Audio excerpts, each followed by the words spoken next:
Hello दोस्तों, हमारा आज का टॉपिक है वर्गमूल निकालना सीखें, यानी कि स्क्वायर रूट फाइंड करना सीखें। तो आज हम लोग वर्गमूल के बारे में ए टू जेड कॉन्सेप्ट्स पहले समझेंगे। उसके बाद वर्गमूल कैसे निकालते हैं हम लोग स्टेप बाय स्टेप सीखेंगे। तो चलिए स्टार्ट करते हैं। देखिए, वर्गमूल में हमें दो तरह के शब्दों का अर्थ जानना बहुत जरूरी है। वे शब्द हैं, पहला वर्ग यानी कि स्क्वायर, दूसरा वर्गमूल यानी कि स्क्वायर रूट। तो इन दोनों शब्दों का मतलब हम लोग एग्जाम्पल के थ्रू समझेंगे। देखिए, अगर हम एग्जाम्पल के तौर पर संख्या 9 को लेते हैं, यानी कि 9 को, तो इस 9 का वर्ग यानी कि स्क्वायर क्या हो जाएगा। देखिए, 9 का स्क्वायर हो जाएगा 9 का पावर 2, और 9 का पावर 2 हम लोग जानते हैं कि 9 गुना 9 यानी कि 81 यानी कि 81 हो जाता है। अगर हम इस 9 की वर्गमूल की बात करें, ये वर्ग था, अब वर्गमूल की बात करेंगे, तो इसमें क्या होता है, 9 का पावर हम लोग 1/2 देते हैं। वर्ग में पावर 2 है और वर्गमूल में पावर 1/2 है। लेकिन इस 9 का पावर 1/2 को हम लोग सॉल्व कैसे करेंगे। देखिए, इस कोष्ठ के अंदर जो संख्या 9 है उसे सबसे हम लोग चेंज करेंगे, यानी कि 3 के फॉर्म में लिखेंगे। तो इसे अगर 3 के फॉर्म में लिखेंगे तो क्या हो जाएगा, 9 को हम 3 का स्क्वायर लिख सकते हैं, यानी कि 3 का पावर 2 लिख सकते हैं। उसके बाद यहाँ कोष्ठ दीजिए, क्योंकि यहाँ कोष्ठ है। उसके बाद पावर 1/2 हमें देना है, तो देखिए क्या हो जाएगा। तो घातांक के नियम के अनुसार 3 का पावर 2 गुना 1/2 हो जाएगा। अब देखिए, यहाँ 2 और 2 कट जाएगा, तो 3 का पावर 1 बचेगा, इसका मतलब हो गया 3। तो इन दोनों में बेसिक अंतर क्या है, इसमें पावर 2 हो रहा है और इसमें पावर 1/2 हो रहा है। 9 का वर्ग की बात करें तो हम लोग देख चुके हैं 81 आ रहा है, और 9 का वर्गमूल की बात करें तो 3 आ रहा है, यानी कि वर्ग और वर्गमूल में बहुत ही डिफरेंस है। तो हम लोग वर्ग और वर्गमूल का कॉन्सेप्ट क्लियर कर चुके हैं। अब हम लोग भाग विधि से वर्गमूल निकालना सीखेंगे। तो हमारे पास एक क्वेश्चन है, रूट अंडर 27, 35, 29, यानी कि इस संख्या का हमें वर्गमूल निकालना है। तो चलिए स्टार्ट करते हैं। तो सबसे पहले हम इस संख्या को लिखेंगे, यानी कि 27, 35, 29 को लिखेंगे इस प्रकार से, 27, 35, 29। हमें इस संख्या का वर्गमूल निकालना है भाग विधि से। तो हम लोग भाग विधि का जो फॉर्मेट होता है, यानी कि इसके दोनों ओर लाइन खींचेंगे। अब हमारा नेक्स्ट स्टेप होगा कि इन संख्या का पेयर करना है, यानी कि जोड़ा लगाना है। तो पेयर करने का मतलब है कि हमें दो संख्याओं का एक जोड़ा लगाना है, और जोड़ा लगाना हम लोग इस साइड से करते हैं, यानी कि 9 से शुरू करते हैं जोड़ा लगाना। तो पहला जोड़ा क्या हो जाएगा, 9 और 2, यानी कि पहला जोड़ा 9 और 2 का हो जाएगा। उसके बाद सेकेंड जोड़ा जो हो जाएगा, सेकेंड पेयर, वो 5 और 3 का हो जाएगा, यानी कि 3, 5। इसी प्रकार थर्ड पेयर जो नेक्स्ट 2 अंक बचे हुए उन पर लगाएंगे। तो हमें 3 पेयर मिल चुके हैं, यहाँ 3 अलग अलग जोड़े मिल चुके हैं। अब हम लोग भाग देना शुरू करेंगे। तो भाग देने से पहले आपको 1 से 10 तक का वर्ग का पता होना बहुत ज़रूरी है, यानी कि 1 से 10 तक का स्क्वायर का पता होना बहुत ज़रूरी है। देखिए, इसमें जो भाग देने का नियम है वो नॉर्मल भागा से थोड़ा अलग है, तो आप इसे ध्यान से समझिए। हमें सबसे पहले फर्स्ट पेयर, यानी कि जो पहला जोड़ा है उसे भाग देना है। तो पहला जोड़ा यहाँ 27 का है, तो हम सबसे पहले 27 को भाग देंगे। तो 27 को भाग कैसे देंगे समझिए। देखिए, इसमें क्या होता है, हम जिस संख्या से इसे भागा देते हैं सेम संख्या हमें भागफल में भी लिखना पड़ता है। यानी कि अगर हम 4 से भागा देंगे तो भागफल में भी 4 लिखना पड़ेगा। तो यहाँ जो संख्या आएगी सो 4 गुना 4 यानी कि 16 बन जाएगी। तो हमें इसके नीचे 16 लिखना पड़ेगा। तो हम कौन सी ऐसी संख्या से भागा देंगे जो कम से कम 27 हो अथवा 27 से कम हो, यानी कि 27 के नज़दीक होना चाहिए। तो वैसी संख्या से हमें भागा देना पड़ेगा। तो अगर हम 4 से भागा देते हैं तो इसका रिजल्ट हमें 16 मिलता है। अगर हम 5 से भागा देते हैं तो 5 गुना 5 25 मिलता है। तो देखिए, 25 27 से छोटी संख्या है। हम 27 के नज़दीक पहुंचने के लिए 6 का भी टेस्ट करेंगे, यानी कि 6 से अगर भागा दें तो 6 गुना 6 यानी कि 36। लेकिन 36 यहाँ 27 से बड़ी संख्या है, तो हमें छोटी संख्या को ही चूज करना है, यानी कि 5 से भागा देंगे और इस 25 को यहाँ लिखेंगे, यानी कि भाज्य के रूप में हम लोग यहाँ 5 लिखेंगे। और भागफल में भी हम, इसका जो नियम है वर्गमूल में, भागफल में भी 5 लिखेंगे, और इसका जो रिजल्ट है 25 इसके नीचे लिखेंगे इस प्रकार से। और 27 में हम 25 को घटाएंगे, यानी कि माइनस करेंगे।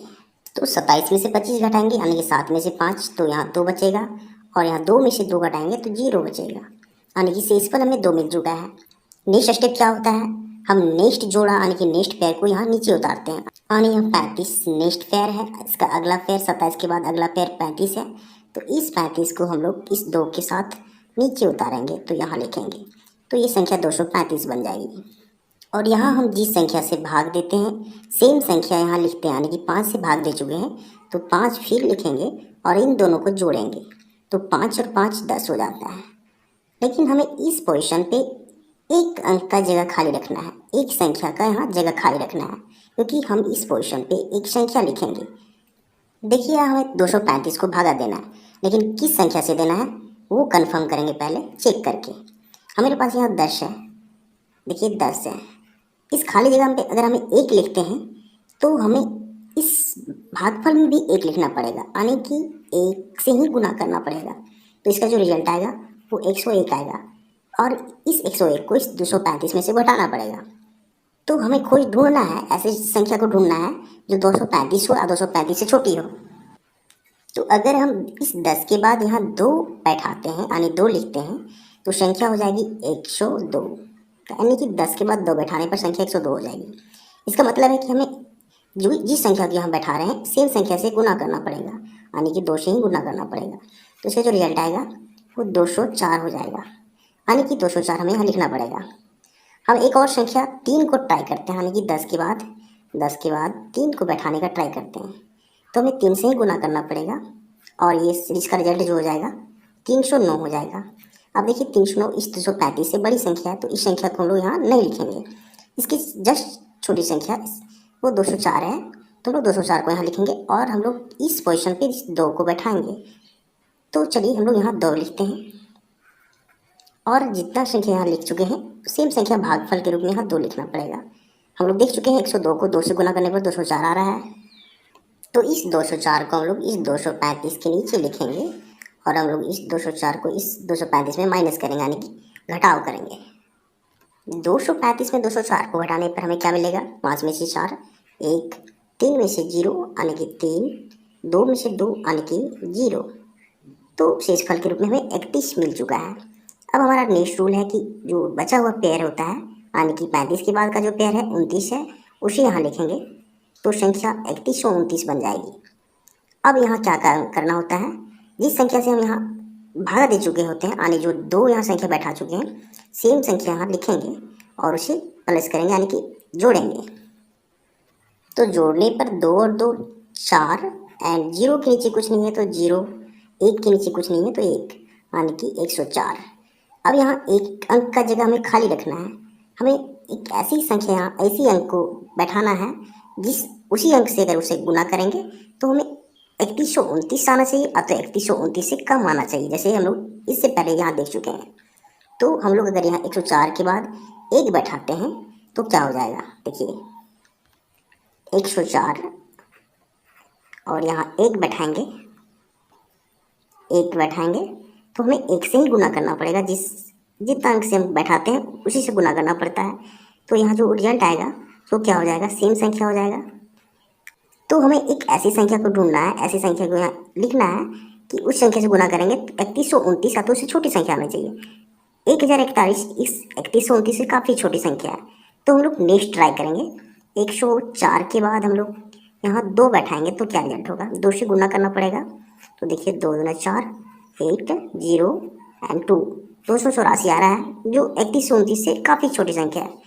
तो 104 के बाद हम लोग अब 3 बैठाएंगे और टेस्ट करेंगे। तो 3 से अगर गुना करें तो संख्या क्या हो जाएगी, 9 12 एंड 3 यानी कि 3129 हमें मिल रही है। इसका मतलब है कि अगर हम यहाँ 3 बैठाएं तो हमें 3129 मिल जाएगी। इसका मतलब है देखिए यहाँ 3 बैठाएंगे और भागफल के रूप में भी हम यहाँ 3 ही लिखेंगे और यहाँ जो संख्या है 3129 यानी कि जो यहाँ गुना करने पर मिला है सेम संख्या यहाँ लिखेंगे 3129। अब 3129 में से 3129 को घटाएंगे यानी माइनस करेंगे तो घटाने पर इसका रिजल्ट 0 हो जाएगा क्योंकि सेम संख्या है।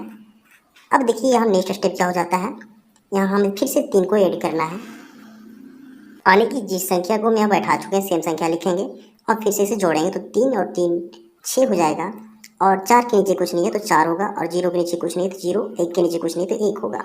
अब संख्या यहाँ 1046 बन चुकी है। तो भाग क्रिया के दौरान अगर यहाँ शेषफल 0 हो जाए तो ये वर्गमूल का प्रोसेस कंप्लीट होता है। अब हमें चेक करना है कि वर्गमूल का प्रोसेस सही है या गलत है। तो चेक करने का तरीका होता है, यहाँ जो संख्या अवेलेबल होती है यानी कि यहाँ संख्या जो 523 है उसका डबल यहाँ होना चाहिए। तो देखिए 523 का डबल 1046 होता है यानी कि प्रोसेस सही है। और जो संख्या यहाँ भागफल के रूप में होती है यानी यहाँ जो संख्या 523 है यही संख्या हमारा वर्गमूल हो जाती है। यानी कि हमें 27, 35, 29 का अगर वर्गमूल निकालना है तो 523 हो जाएगा।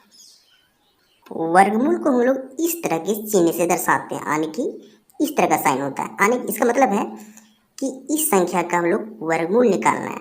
तो हम देख चुके हैं कि इस संख्या का वर्गमूल कितना आ चुका है, 523 है। तो इसका मतलब है इसका वैल्यू यहाँ लिखेंगे 523, यही हमारा आंसर हो जाता है। तो भाग विधि से वर्गमूल कैसे निकालते हैं हम लोग देख चुके हैं। उम्मीद करते हैं आपको प्रोसेस यानी कि मेथड समझ में आया होगा। तो अगर आप इस वीडियो से कुछ सीख पा रहे हैं तो वीडियो को लाइक कीजिए एंड चैनल को सब्सक्राइब जरूर कीजिए, क्योंकि हम इस तरह का वीडियो बनाते रहते हैं जो आपके काम का हो। Thank you.